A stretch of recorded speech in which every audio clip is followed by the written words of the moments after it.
Chovot Alevavot 23. Il ramène le verset dans Yeshaya, c'est marqué que Moshe Ne'emar lo uchal aven va'atzara. Il dit le verset, qu'est-ce que ça veut dire le uchal aven va'atzara? Il dit le marpel nefesh que je peux pas supporter votre cœur, ouais, qui est vide. Ça veut dire que la personne, ouais, elle doit avoir un cœur qui est rempli d'Akadosh Baruch Hu. Vakatuv Omer Amarot. Le verset il écrit encore Ki ani Hashem ohev mishpat sone gazel baola. La Gemara dit qu'est-ce que ça veut dire? La Gemara dit qu'Akadosh Baruch Hu, il veut pas un korban volé. La Gemara dit pourquoi? Malgré qu'en vérité, à qui il appartient le monde? Li hakesev eli azav amar Hashem. Hashem dit tout le monde il m'appartient. Alors qu'est-ce que ça veut dire voler? Ça veut rien dire voler parce que tout appartient à Dieu.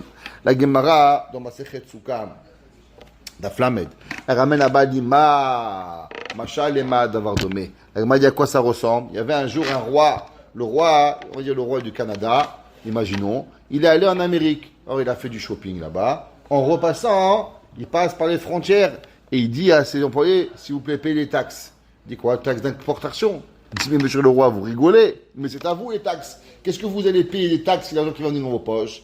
Il dit, c'est vrai, mais si les gens ils vont voir que moi, le roi, quand je reviens des States, je paye les taxes, TPS, TVQ, alors les gens ils vont apprendre à pas voler. Je beaucoup dit pareil. Si moi, je prends du korban volé, alors les gens ils vont apprendre moi de voler. Mais s'ils vont voir que moi, Kadosh Baruch Hu, je refuse un korban volé, malgré que l'Ia Kesev Eliazav Amar Hashem, alors les gens, ils vont apprendre. Ce qu'on appelle mitzvah haba'a ba'avera. La Gemara dit c'est pour ça que Kadosh Baruch Hu, si quelqu'un il a volé quelque chose, Kadosh Baruch Hu, il peut pas avoir. Un jour, il y a un homme, il est venu me voir, il me dit bonjour avec Rémézy, je vais vous rencontrer. Tov, je rencontre à la maison, il est venu, il avait une valise, il avait là-bas à peu près $100,000. Racontez l'histoire. $100,000. Je regarde, il dit, qu'est-ce que vous voulez avec ça? Mais c'est pour vous. Je dis, moi, qu'est-ce que j'ai à faire avec ça? C'est pour les Shiva. Je dis, $100,000, je ne vous connais pas, monsieur. Il n'y a jamais une personne qui m'a donné $100,000. Et il m'a dit, qu'est-ce que vous faites comme travail? Je dis, qu'est-ce que vous faites comme travail, monsieur? Qu'est-ce que vous faites comme travail? Je dis, ça ne va pas répondre, monsieur. C'est quoi la réponse? Ouais, mais ok, je fais des mauvaises choses. Je ne veux pas votre argent. Je dis, vous voulez acheter votre conscience en me payant? Je ne veux pas. Gardez votre argent et ne achetez pas votre conscience. Et rester. Et il m'a dit, mais il n'y a personne qui veut mon argent. Et je lui dis, il n'y a personne qui veut toucher cet argent. L'argent est tellement sale qu'on n'a même pas envie de la toucher. Et il dit, mais qu'est-ce que je peux faire pour racheter ma conscience? Je lui dis, arrêtez de faire ce que vous avez à faire. Arrêtez votre business. Et sinon, on ne pourra pas prendre votre argent. On ne peut pas prendre l'argent qui est sale. L'homme, il dit, Hachem, Ohev Mishpat. Hachem, il aime la justice. Son Gezel Baola. Il déteste le korban qui est volé. Venema. Et c'est marqué dans Malachim. Alors juste comprendre, c'est quoi Malachi? Malachi, le dernier Nevi'im qu'on avait, c'est Malachi. Malachi, il a ramené les Béné Israël au deuxième temple, et au moment où on a reconstruit le Beth Amikdash, alors le deuxième, il aura réappris toutes les halachot. Donc toutes les halachot des Kohanim, en allusion, tout ça, ils étaient dans Malachi, parce que Malachi, il a réappris les halachot. D'après certains, Amanama Lagmara, Malachi c'est Mordechai. Mordechai Yatzadik c'est Mordechai, un des Manama. Vechit et Gishun Ive Lisboar. Ouais, la Gemara dit, est-ce que tu vas apporter un korban aveugle à Kadosh Baruch Hu? Ça veut dire quoi? Malgré, ouais, que le korban, il a un œil, mais il voit pas d'un œil. Quand même, tu aurais pu penser que c'est permis, ouais. S'il faut le vérifier cette fois et qu'il n'a aucun dommage. Alors le pasuk il dit que en vérité, toi tu amènes un korban que tout le monde croit qu'il est bien, mais en vérité il n'est pas bien. Ce korban il est quoi? Il lui manque un œil. Donc il a un œil. C'est pas qu'il lui manque l'œil. Il a l'œil, mais il est bien. Qu'est-ce que c'est? Il dit le patlechem, c'est pareil. C'est un gars, il veut amener un korban qui est Baal Moum, et il veut faire croire qu'il est bien, mais encore une fois, le korban, il a un problème. C'est pour ça qu'au Beth Amikdash, on faisait Sheva B'dikot. On vérifiait le korban 7 fois pour s'assurer que le korban, il était à la perfection. Vene'ema, c'est marqué dans Shemuel, Ine Shemoa Amize Ve'artov. Que quoi? Shemuel Navi, il a dit à Shaoul HaMelech. Shaoul HaMelech, il est allé, et Akadosh Baruch Hu lui a dit, va et fais la guerre à Amalek. Alors c'est marqué que Shaoul HaMelech va yalen ba'emek. La nuit avant la guerre, Shaoul HaMelech, il n'arrivait pas à comprendre. L'an be'amka shel halacha. Il ne comprenait pas cette Torah, cette halacha qu'il fallait tuer hommes, femmes et enfants et les animaux de Amalek. Qu'est-ce qu'il a fait? Le soir, il a réfléchi. Il est arrivé à la conclusion qu'il y avait une solution. Quelle solution? Qui était de ne pas tuer tous les animaux stam, qu'on va tuer les animaux avec un korban. Alors il a dit comme ça, je vais pas tuer du Baal Tashrit, je vais accomplir la volonté d'Akadosh Baruch Hu, et de l'autre côté, je vais pas être une méchante personne. Alors, qu'est-ce qu'il a fait? Il a tué tout le monde, à part le roi Agag et les animaux. Il est arrivé chez Shmuel Hanavi. Quand il est arrivé chez Shmuel Hanavi, Shaoul HaMelech, il dit, waouh, Shmuel, j'ai tout fait, j'ai accompli ce que Akadosh Baruch Hu dit. Shmuel Hanavi lui dit, vraiment? Et c'est quoi? Qu'est-ce que j'entends? Il lui dit, ben ça, c'est pour des corbans d'Akadosh Baruch Hu. Il lui a dit, Shmuel Hanavi, Hine Shemo Amizevartov. Ce que Akadosh Baruch Hu te demande, c'est de l'écouter. Écouter Dieu, c'est mieux que tous les corbanotes du monde. Les gens, ils sont en train de chercher quoi comme corban? Mais, qu'est-ce qu'on veut pas tes corban? On veut ce qu'Akadosh Baruch Hu veut. On veut le Raton Hashem. Il dit Shmuel Hanavi. Mitamze, les familles, mitzvah chat, shekula ke mitzvot rabot. Des fois, une mitzvah, elle vaut plus que 1000 mitzvot. Pourquoi? Parce que, malgré qu'en vérité, on ne sait pas la balance des mitzvot, on ne connaît pas laquelle mitzvah est plus importante et laquelle mitzvah elle est moins importante. On ne sait pas. Mais des fois, une mitzvah que tu fais be'emet avec la volonté d'Akadosh Baruch Hu, sans réfléchir, cette mitzvah-là, elle amène beaucoup plus. Petite histoire, vous savez que c'était la Yerfet de Rashi. Jeudi, Chaftet Av, c'était la Hiloula de Rashi. Pourquoi Rashi il a mérité d'être venu Rashi? Alors son père, il s'appelait Rabbi Yitzhak. Et son père était bijoutier. Et un jour, il a acheté, comment on appelle ça, une belle pierre, une très belle pierre. Et quand il a acheté cette belle pierre, il voulait la vendre. Et quand il voulait la vendre, il trouvait personne pour lui acheter cette valeur de cette pierre. Alors, on lui a dit d'aller chez telle personne. Il est arrivé chez telle personne, et il dit, oui, on a besoin de cette pierre. Il dit, pourquoi on a besoin de cette pierre? Il a dit, voilà, parce qu'on a créé une grande statue du pendu, et on a là-bas 2 yeux. Et on a trouvé une pierre pour faire un œil, et il manque une deuxième pierre pour faire l'autre œil. C'est exactement la même couleur, et nous, on a envie d'avoir la deuxième pierre pour faire la deuxième œil. Ah, il dit, ok. Et là, il dit, qu'est-ce que je vais faire? Si je ne leur vends pas, ils vont me tuer. Si je leur vends, c'est une avéra, qu'est-ce que je vais faire? Il a dit, ok, il a pris un bateau dans la mer, et là-bas, il a fait semblant, il a jeté la pierre à la mer. Et il a dit, qu'est-ce qui s'est passé? Aïe, il a pleuré, j'ai perdu ma pierre. Qu'est-ce qu'ils vont lui dire? Il a vu qu'il a perdu la pierre. Le soir, il est arrivé, et ils lui ont dit, toi, tu n'as pas voulu donner une pierre à la Avodazara, à l'œil de la Avodazara, alors tu vas mériter d'avoir un fils qui va éclairer le monde. Et il a eu Rashi. Et c'est pas pour rien que Rashi, le premier Rashi de la Torah, il commence Amar Rabbi Yitzhak. Pourquoi Rashi a commencé Amar Rabbi Yitzhak?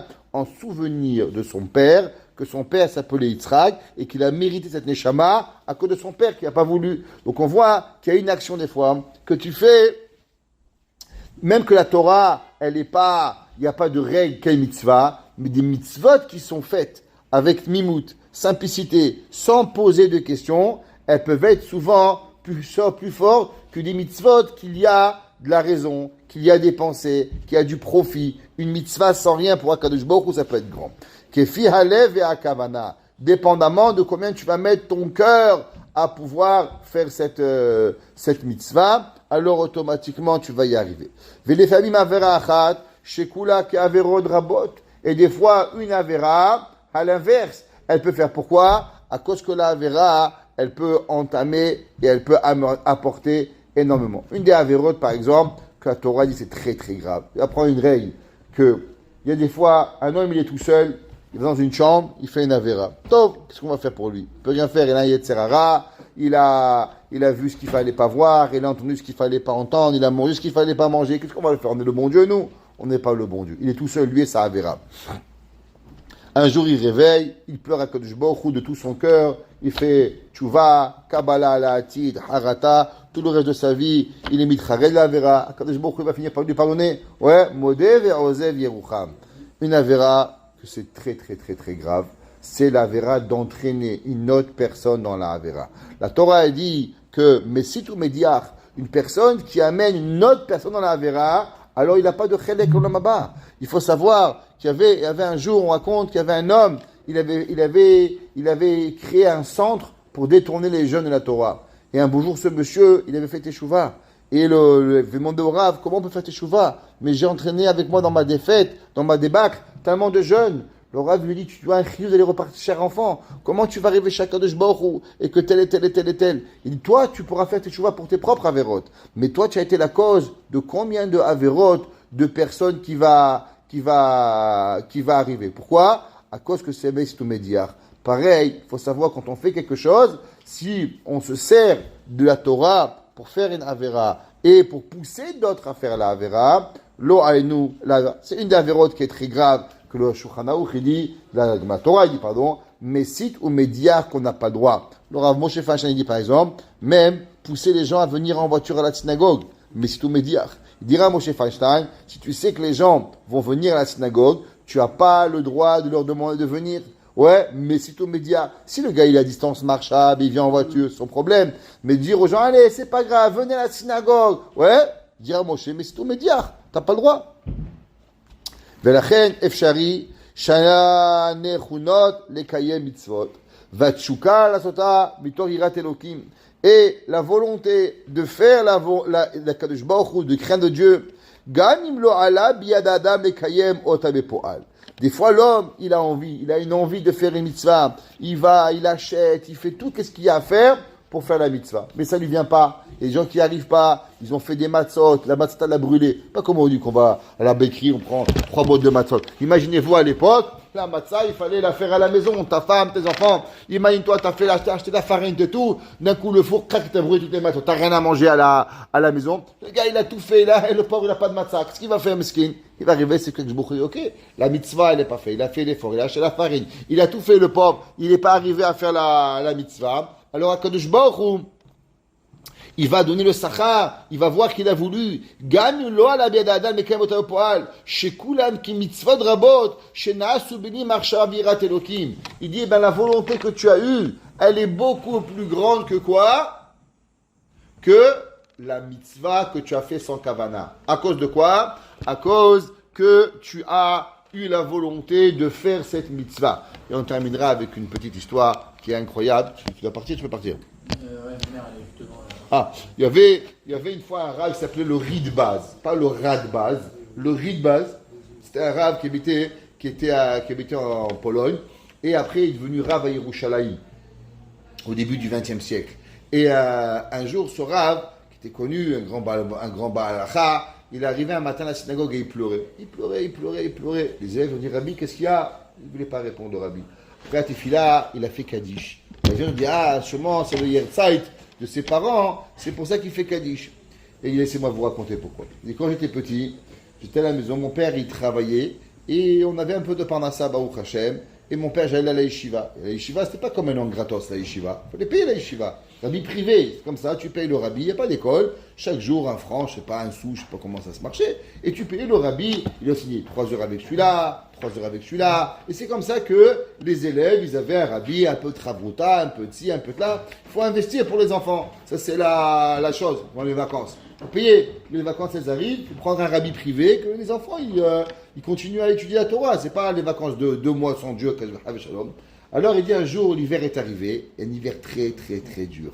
Exact. Et qu'est-ce qui s'est passé? Et mon père, il vendait des cheminées. Alors, on n'avait pas de quoi voyager à la ville pour acheter des briques. Alors, le rabbi a dit, si demain, il n'y a pas de paye, j'arrête d'étudier avec ton fils.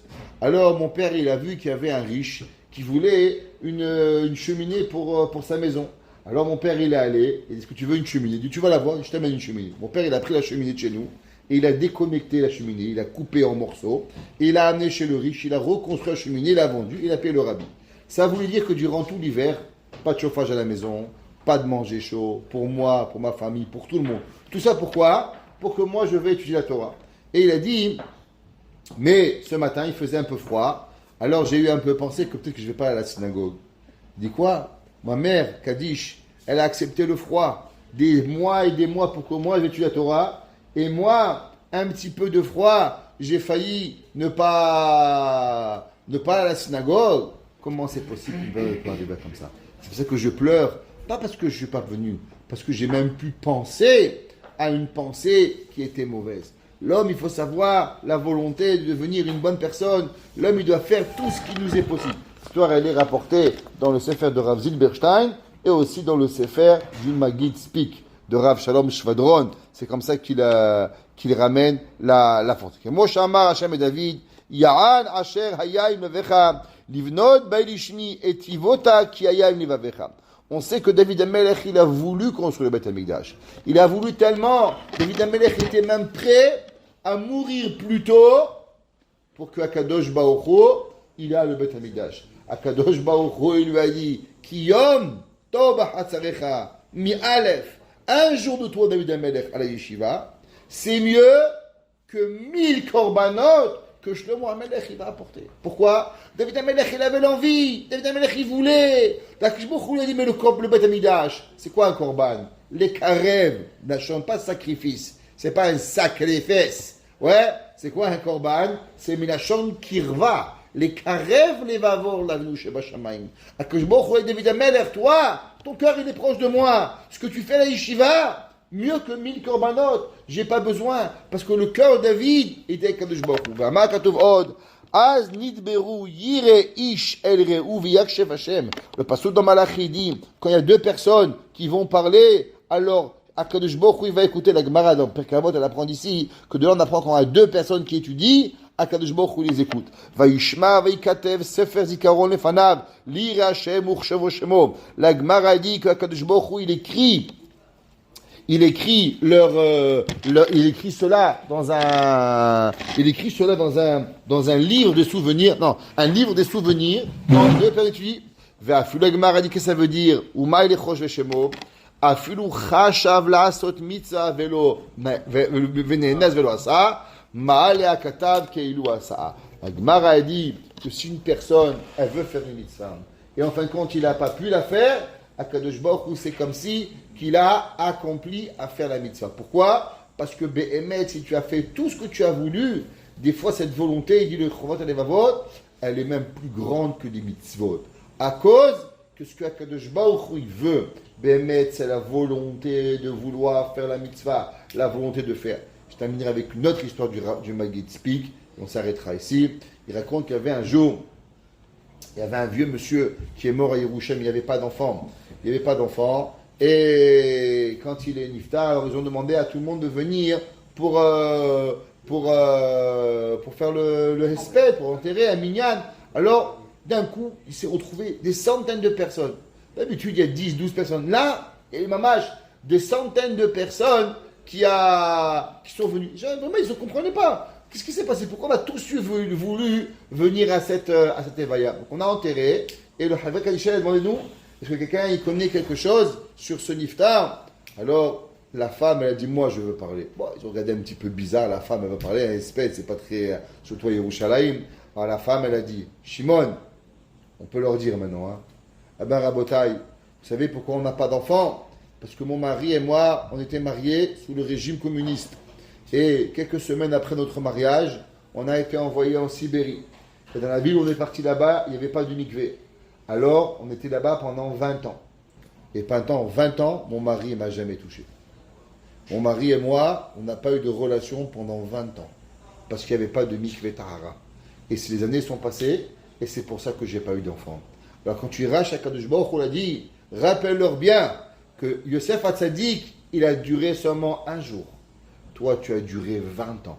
Et tu diras, Akadosh Baruch Hu, si tu n'as pas eu d'enfant, c'est à cause que lui, dans la Torah, il a dit Veisha en idata lotikrav. Et prends cette mitzvah et monte chez Akadosh Baruch Hu.